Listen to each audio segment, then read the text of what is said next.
Hey, it's Michael Serio back here at the Electric Factory, where tonight it is The Cult, but right now it's Ian Astbury. Hello, sir. How are you? Hello, sir. How are you? Good. It's good to see you. Good to see you. How's your day so far? Look good. You look camera fresh too. Yeah.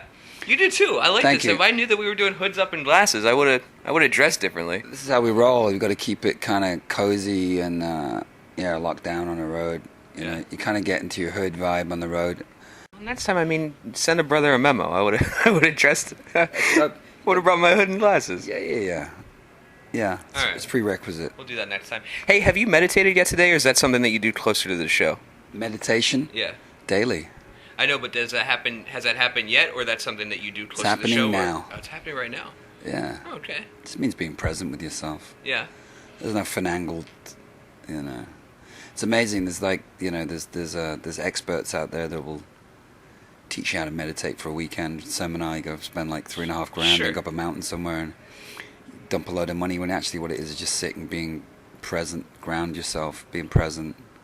That channel of information exists constantly, and it's perhaps using a technique to focus upon that harmonic, vibrational note that's consistently being played.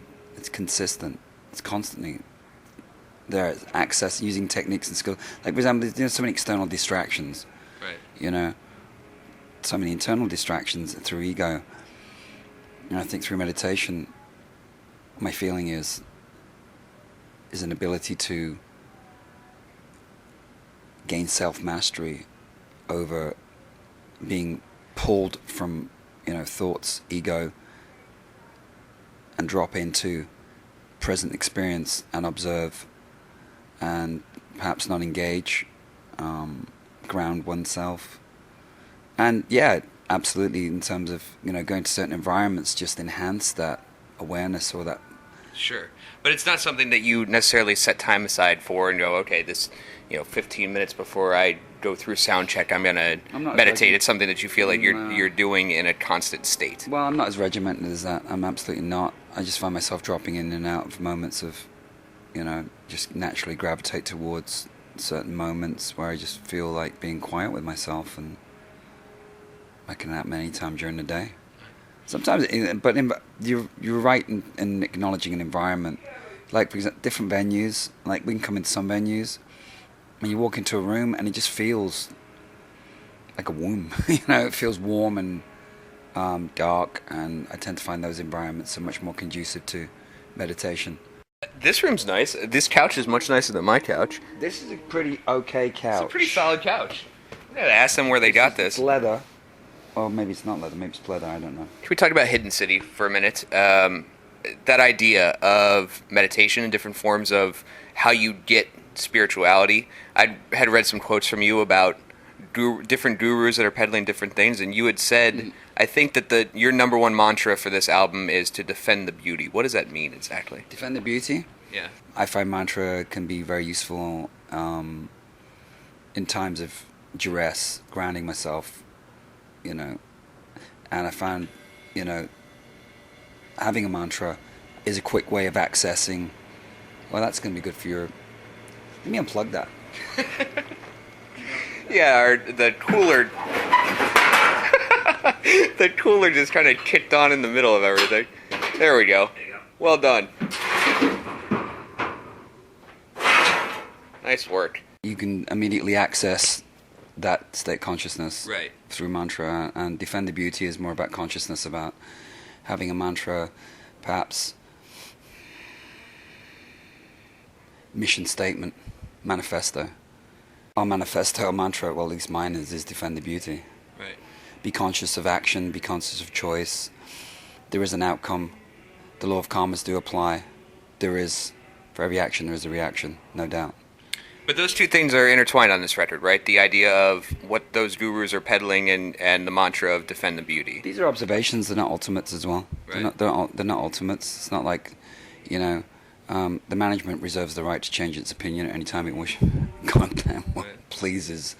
Because it's constantly evolving and choosing. But I think that in this record, the combination of, decades of travel experience, insight, whatever, arrive at this particular point subject material. This is what just came up. This is what just came to the surface. Defend the beauty came to the surface as a phrase. It just, I think it probably came from like,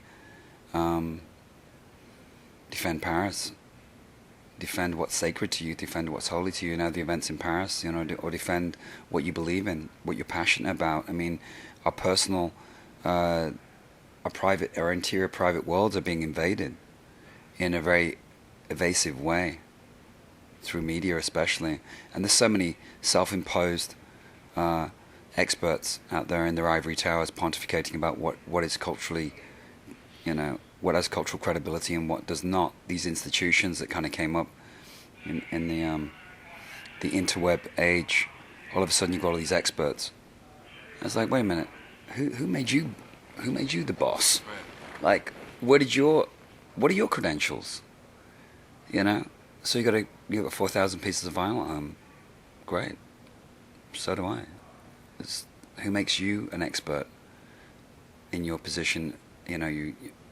Certain tomes in the media, the grey tomes of published print media, think because they've been around for 100 years, they've got the certain provenance over people's intellectual and cultural tastes.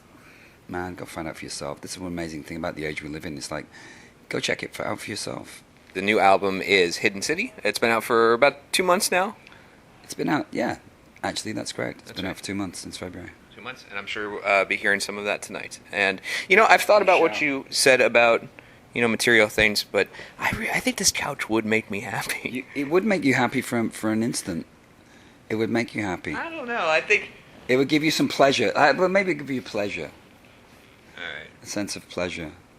Being able to relax. A good couch is really important, so you can watch your Netflix, so you can tune off. That's right. Yeah. I trust you. I feel like you're operating on a higher consciousness than I am right now. So please, come on. I like sitting on the floor a lot. I find myself usually sitting on the floor in the bus, sitting on the floor in the dressing room. I'm just comfortable on the floor. I don't know why. I don't. Even when I'm at home, I like to sit on the floor. Just prefer it.